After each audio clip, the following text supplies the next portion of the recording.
शुद्ध यार। 19 जनवरी 2025 प्रयागराज महाकुंभ में मौनी अमावस्या स्नान के दौरान संगम नोक पर अचानक भगदड़ मच गई। अखाड़ा मार्ग की बैरिकेडिंग दबाव में टूटी और भीड़ की धक्का मुक्की से 30 लोगों की मौत हो गई, 60 लोग इसमें घायल हुए। चश्मदीदों ने पुलिस पर लापरवाही के आरोप लगाए। सरकार ने मुआवजे घोषित किए।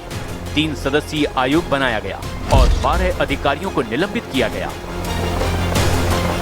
विपक्ष ने इसे प्रशासनिक विफलता बताया। हालांकि जांच में किसी साजिश के संकेत नहीं मिले। दिल्ली स्टेशन पर 15 फरवरी की रात महाकुंभ यात्रियों की भारी भीड़ के बीच अचानक भगदड़ मच गई।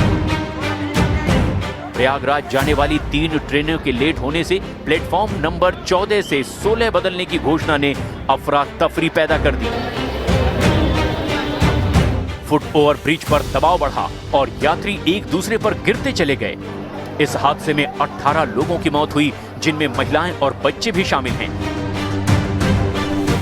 जबकि 25 से ज्यादा यात्री घायल हुए। 22 अप्रैल 2025 को पहलगाम की बैसरन घाटी में आतंकियों ने धर्म पूछकर पर्यटकों पर गोलियां बरसाई। 25 सैलानी और एक स्थानीय घोड़े वाले की मौत हो गई। 20 से ज्यादा लोग घायल हुए। टीआरएफ ने जिम्मेदारी ली, लेकिन एनआईए ने इसे लश्कर और आईएसआई की साजिश बताया। 2 स्थानीय मददगार भी पकड़े गए और पाकिस्तान में बैठे मास्टरमाइंड सज्जाद गुल की संपत्ति जब्त की गई। यह हमला अनुच्छेद 370 के हटने के बाद कश्मीर में नागरिकों पर सबसे घातक हिंसा साबित हुआ। उत्तर प्रदेश के मेरठ में कलयुगी पत्नी की दिल दहला देने वाली करतूत सामने आई। मेरठ का नीला ड्रम हत्याकांड रिश्तों के टूटने से शुरू होकर एक खौफनाक अपराध में बदल गया। मर्चेंट नेवी में काम करने वाला सौरभ 3 मार्च की रात पत्नी मुस्कान और उसके प्रेमी साहिल की साजिश का शिकार बना। उसे नशा देकर हत्या कर दी गई। फिर शव के टुकड़े टुकड़े कर नीले प्लास्टिक ड्रम में सीमेंट के नीचे दफना दिया गया। 18 मार्च को मुस्कान की मां के शक ने राज खोला। पुलिस ने ड्रम से शव बरामद कर दोनों को गिरफ्तार किया। मेघालय के हनीमून मर्डर केस में इंदौर के राजा रघुवंशी की शादी के सिर्फ 12 दिन बाद चेरापूंजी में हत्या कर दी गई। जांच में खुलासा हुआ कि पत्नी सोनम ने अपने प्रेमी राज कुशवाहा और 3 सुपारी किलर्स के साथ मिलकर के वारदात रची। 23 मई को हमलावरों ने राजा पर हमला कर उसे खाई में फेंक दिया। 2 जून को शव की पहचान टैटू के आधार पर हुई। सोनम, उसका प्रेमी और सभी आरोपियों को गिरफ्तार कर लिया गया। बलरामपुर में 5 जुलाई को प्रशासन ने झांगुर बाबा उर्फ जलालुद्दीन के 3 करोड़ की आलीशान कोठी पर बुलडोजर चलाया। एटीएस जांच में सामने आया कि सरकारी जमीन पर बनी ये इमारत कथित अवैध धर्मांतरण नेटवर्क का मुख्य अड्डा थी। करीब 70 कमरों वाली कोठी को तोड़ने में 9 बुलडोजर 4 दिन तक लगे रहे। झांगुर बाबा पर विदेशी फंडिंग, धर्मांतरण और धोखाधड़ी के गंभीर आरोप हैं। उसे साथियों समेत गिरफ्तार कर लिया गया। सितंबर 2025 में दिल्ली के वसंत कुंज स्थित Shri Sharda Institute of Indian Management से जुड़े बाबा स्वामी चैतन्यानंद सरस्वती का काला सच सामने आया।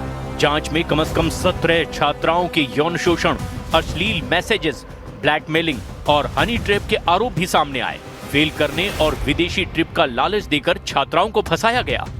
करोड़ों की धोखाधड़ी, फर्जी डिप्लोमेट नंबर प्लेट वाली लग्जरी गाड़ियां और महिला फैकल्टी की मदद से चल रहा नेटवर्क उजागर हुआ।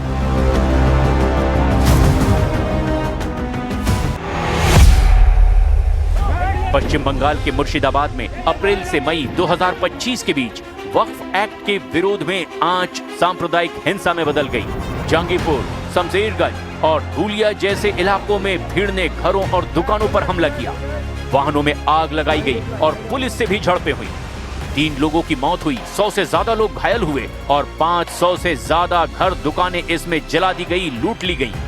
पुरानी रंजिशों और राजनीतिक अपराधों ने हालात को और ज्यादा भड़का दिया। बरेली में 26 सितंबर 2025 को जुमे की नमाज के बाद आई लव मोहम्मद पोस्टर विवाद हिंसा में बदल गया। बिना इजाजत जुटी भीड़ ने पथराव किया, पेट्रोल बम और फायरिंग की, जिसमें 22 पुलिसकर्मी घायल हो गए। एसआईटी ने इसे पूर्व नियोजित साजिश बताया और इत्तेहाद मिल्लत काउंसिल के प्रमुख मौलाना तौकीर रजा को मुख्य आरोपी मानकर गिरफ्तार किया। 150 से ज्यादा गिरफ्तारियां हुई और विवादित संपत्तियों पर बड़े पैमाने पर कार्रवाई हुई। 10 नवंबर को दिल्ली में कार में भरे अमोनियम नाइट्रेट से बड़ा आईईडी ब्लास्ट हुआ। 15 लोगों की मौत हुई और 20 से ज्यादा लोग घायल हुए। जांच में ये हमला जैश ए मोहम्मद और पाकिस्तान की आईएसआई से जुड़ा मिला। मुख्य आरोपी डॉक्टर उमर नबी खुद सुसाइड बॉम्बर निकला। एनआईए और एनएसजी ने तुर्की और पाकिस्तानी कनेक्शन भी उजागर किए।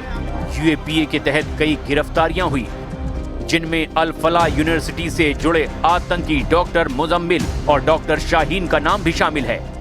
दोनों देश की सुरक्षा एजेंसियों के शिकंजे में हैं।